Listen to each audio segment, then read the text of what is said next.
नमस्कार. मी डॉक्टर दादासाहेब ढेंगळे. आजचा विषय आहे फिजिकल ॲक्टिव्हिटी आणि तुम्ही ADHD ऐकलं असेल, की हायपर ॲक्टिव्ह जी मुलं असतात त्यांच्यासाठी फिजिकल ॲक्टिव्हिटी कशी बेनिफिशियरी असू शकते, याच्याबद्दल आपण बोलणार आहोत. प्रथमतः नैसर्गिक जी ऊर्जा आहे, ती जर शरीरात साठून राहिली, तर त्याचा परिणाम मुलांच्या एकूणच वर्तनावर होतो आणि ही नैसर्गिक एनर्जी जर युटिलाइज झाली नाही, लहान मुलं बघा, त्यांना इकडे-तिकडे खेळायचं असतं, इकडे-तिकडे पळायचं असतं. ते जर झालं नाही, त्यांना जर आपण एका ठिकाणी बसून ठेवलं, तर ही ऊर्जा काही दिवसांनी वाईट पद्धतीने बाहेर येते आणि त्याचे परिणाम आपल्याला हे हायपर ॲक्टिव्हिटीमधून दिसून येतात. म्हणून अशा वेळी मुलांना 1 तासभर दररोज स्ट्रक्चर ॲक्टिव्हिटी द्या आणि या स्ट्रक्चर ॲक्टिव्हिटी दिल्याने मुलांमध्ये सेन्सरी डेव्हलपमेंट होते. त्याच्यानंतर मेंदूमध्ये जर रक्ताचं प्रमाण वाढलं, तर तिथेही त्यांच्या मेमरीमध्ये त्यांचा चांगला परिणाम आपल्याला दिसून येतो. डायजेस्टिव्ह हेल्थ वाढली जाते. म्हणजे त्यांच्या चयापचयाचा दर वाढतो. बऱ्याचशा मुलांना हायपर ॲक्टिव्हिटीचा एक वन ऑफ द रिझन आहे, की गटचे प्रॉब्लेम असतात. म्हणजे त्यांचं कॉन्स्टिपेशन किंवा मग त्यांचा स्टूल पास होत नाही. पण जर तुम्ही फिजिकल ॲक्टिव्हिटी केली तर आतड्यांची हालचाल होते.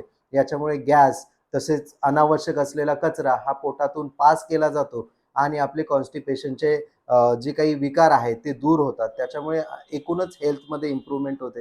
गटचे इश्यू सॉल्व्ह झाले, की लगेचच पुढचा असतो, की झोपेचा इश्यू. जर फिजिकल ॲक्टिव्हिटी केली, गट जर नसेल, तर ते मुलं लवकर झोपतात आणि झोप जर चांगली झाली, तर त्यांची चिडचिड आणि त्यांचा जो काही चिंता असते, अस्वस्थता असते, ती कमी होते आणि ते एका ठिकाणी शांत बसण्यास त्यांना मदत होते.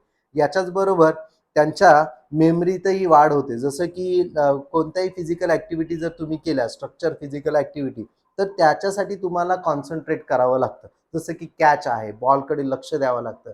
सो तिकडे आय हँड कोऑर्डिनेशन आहे. त्याच्याचबरोबर न्यूरोमस्क्युलर कोऑर्डिनेशन आपलं तिकडे वापरलं जातं आणि मग याच्यामुळे मुलं एका गोष्टीवर लक्ष केंद्रित करण्यास त्यांना मदत मिळते आणि याचाच फायदा त्यांच्या त्यांच्या ओव्हरऑल हेल्थवर होतो. म्हणून ADHD किंवा मग हायपर ॲक्टिव्ह मुलांनी नक्की फिजिकल ॲक्टिव्हिटी करावी आणि ती प्रोफेशनल लोकांकडून करून घ्या. त्यांना ज्याची नॉलेज आहे, सायन्सबद्दल नॉलेज आहे, अशा व्यक्तींकडून तुम्ही संपर्क करा आणि त्यांच्याकडून तुम्ही ॲक्टिव्हिटी करा. नक्कीच तुम्हाला याची हेल्प मिळेल. हा व्हिडिओ कसा वाटला याच्याबद्दलचे तुमचे जे रिव्ह्यू असेल ते नक्की कमेंटमध्ये मला कळवा. धन्यवाद.